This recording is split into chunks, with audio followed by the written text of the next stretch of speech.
अस्सलामु अलैकुम वरहमतुल्लाहि वबरकातुहू। अल्हम्दुलिल्लाहि रब्बिल आलमीन वल आक़िबतु लिल मुत्तक़ीन वस्सलातु वस्सलामु अला रसूलिहिल अमीन व अला आलिहि व सहबिहि अजमईन व मन तबिअहुम बि ihsanin इला यौमिद्दीन, अम्मा बअद। फ़अऊज़ु बिल्लाहि मिनश शैतानिर रजीम। बिस्मिल्लाहिर रहमानिर रहीम। कुन्तुम खैरा उम्मतिन उखरिजत लिन्नास तअमुरूना बिल मअरूफि व तनहौना अनिल मुनकर व तु'मिनूना बिल्लाह वलौ आमना अहलुल किताबि लकाना खैरन लहुम मिनहुमुल मुमिनूना व अक्सरुहुमुल फासिकून। वअन अबी सईद अल-खुदरी रज़ियल्लाहु तआला अन्हु क़ाल क़ाल रसूलुल्लाह सल्लल्लाहु अलैहि वसल्लम अत्ताजिरु सदूक़ुल अमीन मअन नबिय्यीन वस्सिद्दीक़ीन वश्शुहदा। रवाहुल इमाम अत-तिरमिज़ी फ़ी सुननी। मुहतरम हाज़रीन, निज़ामाबाद के इस शहर में जमीयत अहले हदीस का आज का एक बेहतरीन प्रोग्राम, जिसमें हमारे लिए ये खुशनसीबी की बात है कि मरकज़ी जमीयत अहले हदीस हिंद से अमीर मुहतरम तशरीफ़ फरमा है। वाक़ियतन जमीयत अहले हदीस का जो मिशन और जो मकसद है, हमें ऐसा महसूस होता है कि उस मिशन और मकसद को आगे बढ़ाने की जिम्मेदारी का हमें एहसास है। हम इस बात की कोशिश में लगे हुए हैं कि नबी करीम सल्लल्लाहु अलैहि वसल्लम ने मक्का मुकर्रमा में 13 साल के अरसे में वहाँ के बाशिंदों को जो एक अजीम दावत का पैगाम दिया था, क़ूलू ला इलाहा इल्लल्लाह तुफ़्लिहून। एक अल्लाह की इबादत करो, तुम दुनिया में कामयाब हो जाओगे। अल्लाह के अलावा अपनी ज़िंदगी में किसी को भी किसी भी चीज़ में इबादत का हकदार न समझो तो दुनिया व आखिरत में कामयाबी होगी। दुनिया के अंदर बहुत सी तंजीमें, बहुत सी जमातें वजूद में आई हैं, लेकिन ऐसी तंजीम और ऐसी जमीयत जो दुनिया में सबसे मुबारक और कामयाब जमीयत है, हम ये कह सकते हैं कि वो जमीयत अहले हदीस है। कुछ ऐसी जमीयतें बनी हैं जिन्होंने अपनी जिंदगी में एक काम को अपना मकसद बनाया और पूरी कौम को सारी जिंदगी उसी की तबलीग करते रहे, और वो काम है नमाज। कि लोगों नमाज पढ़ो, नमाज पढ़ो, नमाज पढ़ो।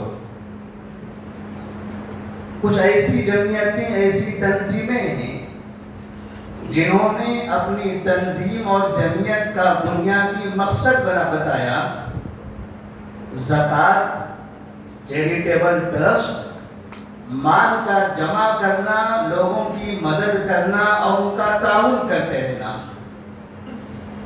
लेकिन इस्लाम की जो बुनियाद है, बुनियल इस्लाम अला खम्सिन शहादत अल्ला इलाहा इल्लल्लाह व अन्ना मुहम्मदन रसूलुल्लाह। इस्लाम की बुनियादों का जब जिक्र किया गया तो सबसे पहले तौहीद का और रिसालत का जिक्र हुआ उसके बाद नमाज और ज़कात का जिक्र हुआ। आप गौर करें, जो जमीयतें, जो तंजीमें नमाज की तबलीग करती हैं, वहां अकीदे तौहीद में बिगाड़ है, वहां रिसालत में इनहिराफ है, शिर्क व बिदात उनके महलों में, उनकी गलियों में जिंदगियां गुजर गई नमाज पढ़ते पढ़ते, लेकिन बिदात से छुटकारा अभी भी नहीं मिल सका। यही हाल ज़कात वालों का भी हुआ, क्योंकि इस्लाम का जो पहला बुनियादी मिशन था अकीदे तौहीद, उसको बदल कर ये नमाज और ज़कात पर चले गए। अकीदे तौहीद को उन्होंने छोड़ दिया। जमीयत अहले हदीस ने अपना मिशन बनाया अकीदे तौहीद को, और आप देखते हैं अकीदे तौहीद ये इंसान, ये मुसलमान की जिंदगी की बुनियाद है। ये दुनिया के अंदर इंसान के आने का मकसद है।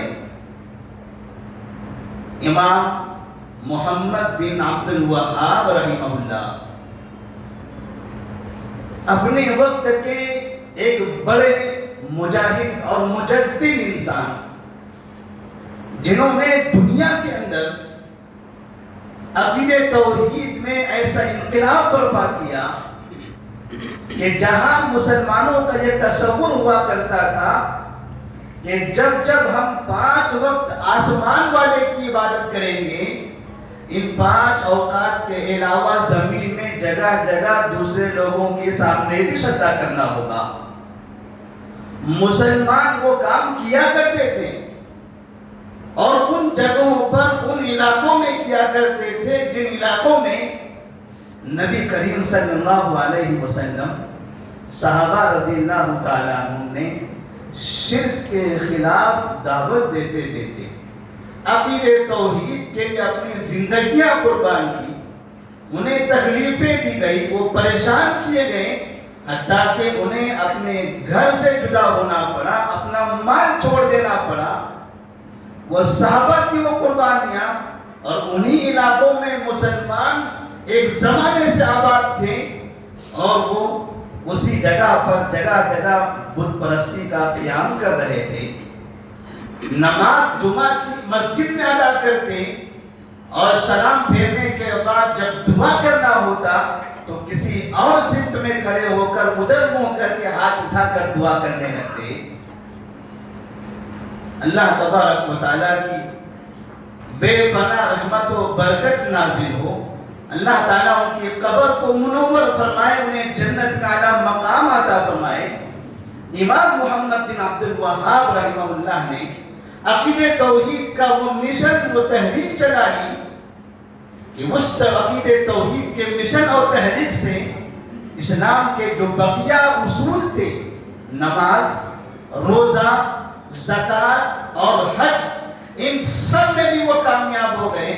और आज आप देख रहे होंगे कि वो इलाका, जिस इलाके से उन्होंने उस अकीदे तौहीद की तहरीक शुरू की थी, वह इलाका इंतहाई दुनिया का पुरअमन इलाका, दुनिया का वो वाहिद खित्ता, वाहिद इलाका है जो शिर्क से, बिदअत से, मज़ार परस्ती से, दरगाह परस्ती से पाक है। दुनिया में दूसरी तंजीमें जहां जहां बन, जहां जहां उनके मरकज हैं, आज भी उनके मराकज के अतराफ में शिर्क हो रहा है। उनके मरकजी शहरों में शिर्क के अड्डे मौजूद हैं, लेकिन वो शहर शिर्क से पाक हो गया। इसलिए कि नबी करीम सल्लल्लाहु अलैहि वसल्लम की जो जिंदगी थी, वो जिंदगी में आपने सबसे पहली जो दावत दी थी वो अकीदे तौहीद की दावत है। तो जमीयत अहले हदीस और उसके अफराद जहां भी, जमीयत अहले हदीस नहीं, जो भी मुसलमान, हर मुसलमान जिसको भी अंदाजा है कि मैं मुसलमान हूं, उसे यकीन होना चाहिए कि मैं शिर्क कभी नहीं करूंगा। मुझे जिसने पैदा किया है मैं उसी की इबादत करूंगा, उसके अलावा किसी और की इबादत करना मेरे लिए लायक और सेवा नहीं है। जहां भी हम रहते हैं हमारे पास अलग अलग तरह से लोगों की इस्लाह करने की कोशिश की जाती है, दावतें की जाती हैं। आप जुमा के दिन मस्जिद में आते हैं, खतीब साहब खुतबा देते हैं, कुछ बातें हमें कुछ नसीहतें बताई जाती हैं, हम अमल करने की कोशिश करते हैं। फिर इस तरह के तंजीमी और इस्लाही प्रोग्राम मुनाकिद किए जाते हैं। 2-3 घंटे के लिए हमारे अफराद मस्जिद में किसी जलसागाह में जमा होते हैं, कुछ बातें सुनते हैं। अभी हमने सुना कि तकरीबन इस शहर के अंदर 7 से 8 मसाजिद हैं। अगर ये पूछा जाए ये 7-8 मसाजिद इन सब का इहाता करने के बाद यहाँ पर दुआत की तादाद कितनी है, कितने दाई हैं, कितने मुबल्लिगीन हैं जो रोजाना सुबह व शाम वक्तन फवक्तन अकीदे तौहीद की दावत देते हैं, तो अंदाजा होगा कि चंद अफराद हैं जो हम उंगलियों पर गिन सकते हैं, चंद अफराद हैं जिनको हम गिन कर कह सकते हैं हाँ 10 हैं, 15 हैं, 20 हैं। जबकि इन 7-8 मसाजिद में मुसल्लियान की तादाद अगर देखी जाए तो हर मस्जिद में कम से कम 100 मुसल्ली तो होते हैं। हर मस्जिद में 100 मुसल्ली, 800 मुसल्लियान 8 मस्जिद में, और दाइयों की तादाद 8 और 10। अगर दावती दीन का ये तरीका हमारा रहा, इतने बड़े शहर के अंदर चंद गिने चुने अफराद अगर अकीदे तौहीद की दावत देंगे तो कामयाबी की सीढ़ियां चढ़ने के लिए बहुत जमाना लगेगा, बहुत लंबा अरसा हमको गुजारना पड़ेगा ये रास्ते इस मिशन को आगे बढ़ाने के लिए। आखिर क्या वजह है कि हमारे दरमियान में बहुत से अफराद ये समझते हैं ये दावत देना हमारी जिम्मेदारी नहीं है, दावत देना इमाम साहब की, खतीब साहब की, उलमा की और फना की जिम्मेदारी है, सदर और सेक्रेटरी की जिम्मेदारी है, मेरी जिम्मेदारी नहीं है। लोग समझते हैं कि दावत का मतलब किसी जगह खड़े रहकर, जैसे मैं यहाँ खड़ा हूं कुछ बोल रहा हूं, समझते कि यही दावत है, इसी को हम दावत समझते हैं। आपको पता है राबिता आलम इस्लामी सऊदी अरब की एक बड़ी तंजीम जिसमें दुनिया के बड़े बड़े उलमा को जोड़ा गया है, उसका एक मैगजीन निकलता है राबिता के नाम से। उसमें एक वाकया लिखा गया था, तौहीद की दावत या इस्लाम की दावत का एक अनमोल नमूना। एक खातून का वाकया नकल किया गया था कि सऊदी अरब की एक ताजिरा खातून, एक ऐसी औरत जो तिजारत किया करती थी, उसके पास उसका अपना बिजनेस था, कंपनियां थी। यूरोप के किसी इलाके में ताजिर खवातीन के साथ किसी जगह पर उनकी मीटिंग मुनाकिद होती है। औरतें बैठी हुई थी, तिजारत के मौजू पर गुफ्तगू हो रही है, और खवातीन ने कहा कि यहाँ टेबल पर सबके सब औरतें हैं, आप हिजाब और पर्दा लगाई हो, अब यहाँ कोई मर्द नहीं है, हिजाब उतार लो। औरत ने इनकार कर दिया कि नहीं मैं पर्दा नहीं उतारूं। मीटिंग मुकम्मल हुई, उनमें से कुछ लोगों को ये शुबा हुआ कि शायद इसके चेहरे पर भी दाग धब्बे हैं, चेहरा बदनुमा है, ये चेहरा दिखाना नहीं चाहती है। ये शुबहात होने लगे, कुछ चेहमेगोया होने लगी, तो उस खातून ने उन अपने साथियों में से जो ताजिर थे उनको पकड़ कर एक किनारे लगे और उनको अपना चेहरा दिखाया। राबिता के उस पर्चे में लिखा हुआ है कि जैसे उस खातून ने उस औरत का चेहरा देखा, इंतहाई हैरत में पड़ गई। इतनी खूबसूरत औरत, अगर ऐसी खूबसूरती हमारे पास हो तो उसको बताने के लिए न जाने हम कौन कौन से काम करें। लोगों के सामने इतराते फिरे। उसने पूछा कि क्या वजह है कि इतना खूबसूरत चेहरा होने के बावजूद आप पर्दा कर रही थी। वो कहने लगे कि ये हमारा इस्लाम है, ये हमारा मजहब है, ये हमारा दीन है। हमारा दीन मस्जिद में हो तब भी, बाजार में हो तब भी, गली और मोहल्ले में हो तब भी, तिजारत में हो तब भी, हर जगह औरतों को पर्दा करने का हुक्म देता है और मैंने उसी को फॉलो किया है। वो कहते हैं कि उस खातून ने जो चेहरा देखा था, उसने उसी मजलिस में उस औरत के हाथ पर कलिमा पढ़ लिया, ला इलाहा इल्लल्लाह मुहम्मदुर रसूल। ये खातून आलिम नहीं थी, ये कोई खतीब नहीं, कोई दाइया नहीं, कोई मुकर्रिरा नहीं, एक ताजिरा खातून थी। तिजारत के मैदान में उसने ऐसी अपने अमल के जरिए दावत दी कि उसी के मैदान के, उसी के लेवल के शख्स ने इस्लाम को कबूल कर लिया। नबी करीम सल्लल्लाहु अलैहि वसल्लम मक्के मुकर्रमा में तिजारत किया करते थे। आप सल्लल्लाहु अलैहि वसल्लम मुल्क शाम तिजारत कर रहे हैं, वहां से वापसी हुई तो आपके बारे में पूछा गया कि बताओ मोहम्मद बिन अब्दुल्लाह कैसे हैं। तो जवाब दिया गया, बड़े सच्चे, अमानतदार, ईमानदार हैं।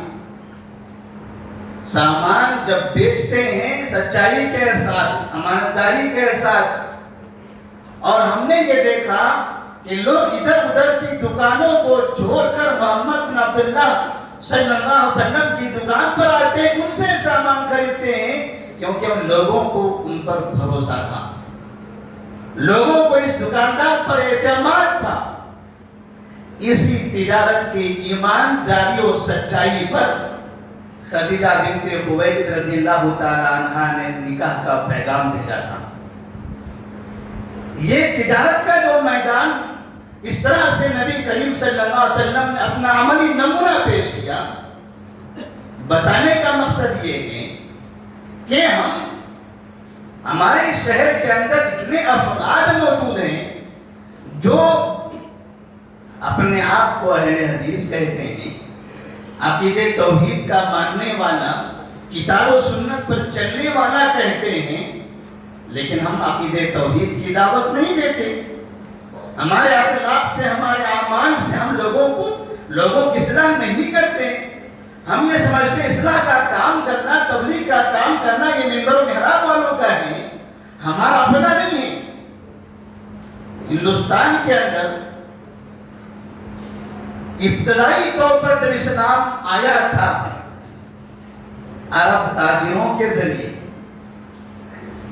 उलमाए किराम भी आए, लेकिन अरब के ताजिरीन का जो असर हुआ, जहां हिंदुस्तान के साहिली इलाकों में जहां वो तिजारत करने के लिए जाते थे, वहां पर अपनी सच्चाई, अपनी अमानतदारी, अपनी दियानतदारी का मुजाहरा करते थे। लोग खुशी से ऐसे नेक लोगों को अपनी बेटियां देते थे, उनको अपना दामाद बना देते थे, और इस तरह से वहां उनकी नस्लें हुई, उनके दीन का, उनके ईमान का, उनके अखलाक का उनके इलाकों में असर हुआ। तो नबी करीम सल्लल्लाहु अलैहि वसल्लम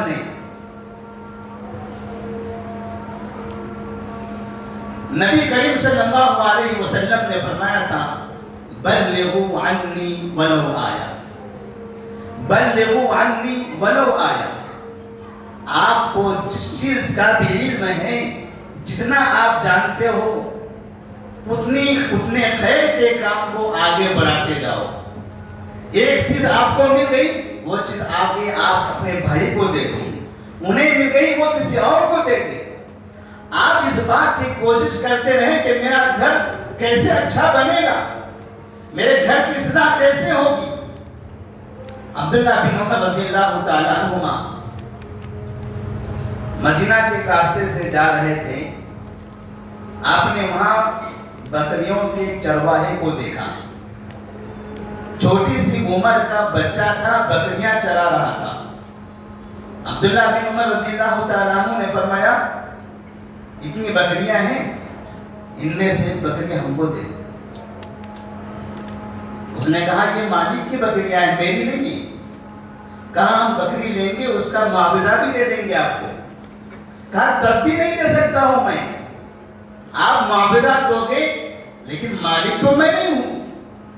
आपको खरीदना हो तो मालिक से खरीद सकते हो, मैं तो सिर्फ चरवाहा हूं, मेरा काम बकरियां चराने का है। अब्दुल्लाह बिन उमर रज़ियल्लाहु ताला अन्हुमा ने उस बच्चे का इम्तिहान लेने के लिए फरमाया, आप बकरी मुझे दे दो, शाम में जब घर जाओगे मालिक पूछेगा एक बकरी कहाँ है, तो जवाब दे देना मालिक भेड़िए ने खा लिया। मालिक तो समझदार रहेगा, आप छोटे बच्चे हो, भेड़िए आते रहते हैं, यकीन कर लेगा। आप इस तरह कह दोगे बात मुकम्मल हो जाएगी, कोई परेशानी नहीं होगी। तो बच्चा कहता है फाइन अल्लाह, मैं अपने मालिक को ये जवाब दूंगा, तो उस मालिक को क्या जवाब दूंगा? अगर मैंने इस मालिक को ये जवाब दे दिया कि भेड़िए ने खा लिया है, ये मालिक तो मान लेगा, इसने देखा नहीं है। लेकिन कल कयामत में मैं उस मालिक को क्या जवाब दूंगा जो ये सब देख रहा है? फाइन अल्लाह। एक बकरियां चराने वाले शख्स ने, छोटी सी उम्र वाले शख्स ने, जो आलिम नहीं है, जो दाई नहीं है, जो खतीब नहीं है, दुनिया में काम करने वाला शख्स है। जैसे हम आप काम करते हैं, कोई हमारी का काम करता है, कोई ऑटो चलाता है, कोई गैरेज चलाता है, कोई किराना दुकान पर है, कोई खेती बाड़ी करता है, कोई ड्राइविंग करता है, ये अलग अलग काम है। ऐसा ये बच्चा का उन्हीं में से काम करने वाला उस शख्स ने जब अब्दुल्लाह बिन उमर के सामने कहा फाइन अल्लाह, कैसा रहा होगा उसका ईमान? छोटी सी उम्र कैसा बड़ा पैगाम दे गया पूरी दुनिया के ताजिरीन को, पूरी दुनिया में काम करने वाले अफराद को, उलमा को नहीं, जो बाजार में काम करने वाले उन लोगों को, कि हम बाजार में जब रहते हैं कितना झूठ बोलते हैं, कितना टोपी पहनाते हैं, कितना धोखा देते हैं। हमारा तो ये नारा होता है कि बेटा ईमानदारी से चलोगे, दुकान में बैठकर सच बोलोगे तो पेट पर पत्थर बांधना पड़ेगा। ये बाजार है, वो नबी का जमाना नहीं है, ये 2021 का जमाना है, ये फना फना हुकूमतों का दौर है। इस दौर में अगर तुमको जीना है तो झूठ बोलना पड़ेगा, 20 का 50 का 100 बोलकर बोलना आपको बेचना पड़ेगा, तभी आपका पेट भरेगा, वरना आप पेट नहीं भर सकोगे, भूखे रह जाओगे। बाप बाकायदा अपने बच्चे को, दुकानदार अपने छोटे मासूम बच्चे को ये तरबियत देता है। जो बाप रोजाना 5 वक्त की नमाजें पढ़ता है, रोजा रखता है, दुकान में तरक्की करके हज करने जाता है, उसने अपने बच्चे को ये पैगाम दे रखा है, ये दर्श दिया हुआ है, झूठ बोलोगे तो पेट भरेगा, सच बोलोगे। ये बाजार में ये जो दुकानें नजर आ रही है, कल हमारी दुकान यहाँ एक कम दिखाई देगी आपको। नबी करीम सल्लल्लाहु अलैहि वसल्लम को हम नमूना मानते हैं, हमने ये तस्लीम किया है, लक़द कान लकुम फी रसूलिल्लाहि उस्वतुन हसना। नबी आपके लिए नमूना है। किस चीज में? कमेटी वाले जब मस्जिद में इमाम और खतीब को रखना होता है, नमाज के मसाइल आपको याद है?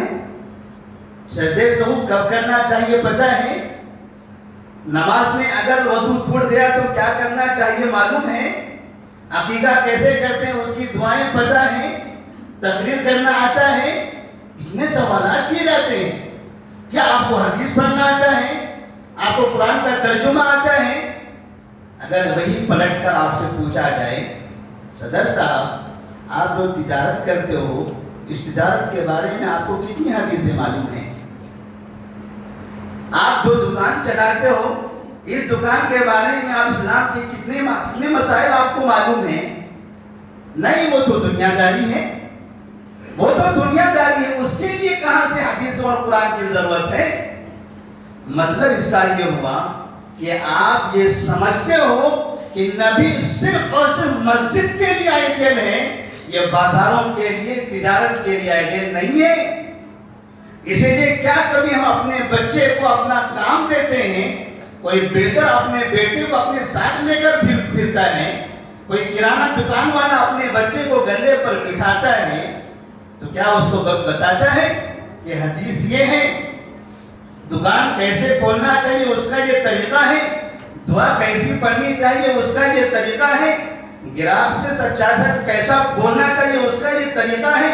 नबी ने हमको ये तरीका सिखाया है। क्या कभी ताजिर बाप, बिजनेस करने वाला, जमीनों का कारोबार करने वाला, बिल्डिंगें बनाने वाला, ऑटो चलाने वाला, मिस्त्री का काम करने वाला, क्या अपने बच्चों को इस बात की तालीम देता है? नहीं देता। इसलिए कि हम ये समझते हैं कि ये दुनिया का काम है और नबी इन कामों में हमारे लिए नमूना नहीं है। नमूना कौन है दुनिया के कामों में? दुकान में, तिजारत में, बिल्डिंग बनाने में, मिस्त्री का काम करने में वो लोग हैं। उनके तरीके पर हम काम करेंगे। वो कैसा बोलते हैं, कैसा घुमाते हैं, इसकी टोपी उसके सर कैसे पहनाते हैं, वो तरीका वो हमारे लिए आइडियल है। देखो पूरे मुल्क में बड़े मालदार बन गए। नबी को हमने आइडियल नहीं माना। जब हम नबी को बाजार में आइडियल नहीं मानते तो बाजार में रहकर हम कैसे लोगों के दरमियान में दावत और तबलीग का काम कर सकेंगे? नबी करीम सल्लल्लाहु अलैहि वसल्लम बाजार में जा रहे थे। आपने देखा एक जगह पर अनाज बेचने वाला अनाज का ढेर लगाकर बैठा हुआ है। पहले रोडों पर, रास्तों पर जवारी, गेहूं रखकर लोग बेचा करते थे। आप सल्लल्लाहु अलैहि वसल्लम वहां पहुंचते हैं और अनाज में अंदर हाथ डालकर बाहर निकालते हैं। आपका हाथ सूखा था, गीला हो गया। नबी ने पूछा, मा अदा या साहिबता, ऊपर तो अनाज सूखा नजर आ रहा है, अंदर मैंने हाथ डालकर निकाला तो अंदर गीला दिखाई दे रहा है, क्या बात है, ऐसा क्यों? वो कहते हैं, या रसूलुल्लाह सल्लल्लाहु अलैहि वसल्लम, रात बारिश हो गई थी, बारिश की वजह से अनाज भीग गया था। तो आपने फरमाया, अफला जानतहु फौक़ ताम, तो आपने गीला अनाज बीच में क्यों रख दिया? ऊपर क्यों नहीं रखा? ऊपर क्यों नहीं रखा? अंदर क्यों रखा हुआ है? अब हमको तो समझाने की जरूरत नहीं है, हम सब जानते हैं। कई बाजार में, सब्जी मार्केट हो, कोई भी बाजार हो, ऊपर अलग, अंदर अलग, ऊपर अलग, अंदर अलग। ये जो तरीका हमारा चलता है, इस तरीके के हिसाब से हम जिंदगी में कितनी कमाई करते हैं, किस किस तरह से अपनी रोजी को हम हलाल से हराम बनाने शुरू कर देते हैं। नबी करीम सल्लल्लाहु अलैहि वसल्लम ने यहाँ भी हमको नसीहत फरमाई है। यहाँ पर भी आपके लिए नबी आइडियल है। आप बाजार में हो तो वहां भी आपको दावत और तबलीग का काम करना है। अपनी शक्ल सूरत से, अपनी अखलाक से, अपने आमाल से, अपनी बोलचाल से, अपने लेन देन से, अपने भावताओं से, आप जो कर्जा लेते और देते हैं, किसी से मुआहदे करते, इससे भी आपको दावत और तबलीग का काम करना है। नमाज की तरबियत देना है, मस्जिद में भेजे, लेकिन तिजारत में कम से कम ईमानदारी का मुदाहरा करके क्या ऐसा नहीं हो सकता? जैसे हमने शुरू में एक वाकया सुनाया था, क्या ऐसा नहीं हो सकता कि हमारे जो ताजिरीन हैं, हम दुकान में काम करते हैं, हमारे दुकान के जो पहचान के लोग हैं, हम ऑटो चलाते हैं, हमारे ऑटो का जो सर्कल है, क्या उनमें हम दावत तबलीग नहीं कर सकते? क्या उनके हम इस्लाह नहीं कर सकते? अकीदे तौहीद की दावत, उसकी इस्लाह, इन सब के दरमियान होने की जरूरत है। अगर इस तरह से हम में से हर शख्स अपने अपनी जगह पर रहते हुए ये खैर का काम करेगा, ऐसी सूरत में अकीदे तौहीद का ये जो मिशन हमारा है, ये मिशन बहुत रफ्तार से आगे बढ़े। आज कौम को बेहतरीन दाई की जरूरत है। आज लोगों को अच्छे और सच्चे लोगों की जरूरत है। आज बाजार में ईमानदार लोगों की जरूरत है, जो शिर्क में, कुफ्र में, बिदआत में मुब्तला है। हम सिर्फ उनको गालियां देते हैं, सिर्फ उनको काफिर हैं, जहन्नमी हैं, ऐसे हैं, वैसे हैं, ये सिर्फ नारे लगाते रहते हैं। क्या कभी हमने ये सोचा है? नबी ने फरमाया था अली रज़ी अल्लाह तआला अन्हु से, ला यहदी अल्लाहु बिका रजुलन वाहिदन खैरुन लका मिन हुमुरिन नाम। ऐ अली, अगर तुम्हारे जरिए किसी एक आदमी की इस्लाह हो गई तो आपके लिए कई सुर्ख ऊंटों से यह बेहतर है। यह आपकी जिंदगी के लिए बहुत बड़ा इनाम होगा। हमारे अतराफ में जो शिर्क करने वाले, जो बिदात और खुराफात में मुब्तला हैं, जो कुफ्र कर रहे हैं, इनके इस्लाह करने की जिम्मेदारी किसकी है? हम सच्चे रास्ते पर हैं, सही रास्ते पर हैं। अच्छे रास्ते पर रहते हुए गलत रास्ते पर चलने वालों को गालियां देते हैं, गलत रास्ते पर चलने वालों पर कुफ्र के, जहन्नमियों के फतवे लगा रहे हैं। लेकिन कभी हमने इस बात की कोशिश नहीं किया कि मेरा भाई, मेरा पड़ोसी, मेरा रिश्तेदार, मेरा करीबी, जिंदगी उसकी गुजर गई इसी रास्ते पर, मेरे लिए तो उसके दिल में हमदर्दी होना चाहिए। वो बुरा है तो क्या हुआ, मैं तो नेक हूं। अगर मैं नेक हूं तो मेरी नेकी कब काम आएगी? मैं अपने दोस्त के लिए काम नहीं आ सकता, अपने सर्कल के लिए काम नहीं आ सकता, तो कहां मेरा काम, कहां मेरी जिम्मेदारी होगी? तो आप ये समझें कि आपके अतराफ में जो अफराद मौजूद हैं, जो गुनाह के कामों में मुलविस हैं, इनको धुतकारना नहीं है, इनको फटकारना नहीं है, इनको अपने से दूर करना नहीं है। इनको आप करीब कीजिए, इनसे दोस्ताना ताल्लुकात बढ़ाइए, इनको अपने घर बुलाइए, इन्हें दावतें दीजिए और इस तरह से जहां तक हो सके बेहतरीन अखलाक के जरिए उनको अकीदे तौहीद की दावत दीजिए। वो अकीदे तौहीद की दावत के मुंतजिर हैं, अकीदे तौहीद की दावत के मुंतजिर हैं। तो अल्लाह से दुआ करें कि अल्लाह तबारक व तआला हम तमाम को अपनी जिंदगी में जिस जगह पर भी हम मौजूद हैं, वहाँ अक़ीदे तौहीद की दावत देने की तौफीक अता फरमाएं। हमें अपने साथियों की, अपने घर वालों की, अपने कौम की इस्लाह करने की तौफीक अता फरमाएं। अल्लाह हमें सही रास्ते पर चलने की तौफीक अता फरमाएं। हमारा जो मिशन है अक़ीदे तौहीद का, अल्लाह तबारक व तआला इस मिशन पर हमेशा साबित कदम रखे। शिर्क, बिदअत, खुराफात, ऐसे तमाम चीज़ों से हम सबको बचाए जो दुनिया व आखिरत को बर्बाद करने वाले हों। वाखिरु दावाना अल्हम्दुलिल्लाहि रब्बिल आलमीन।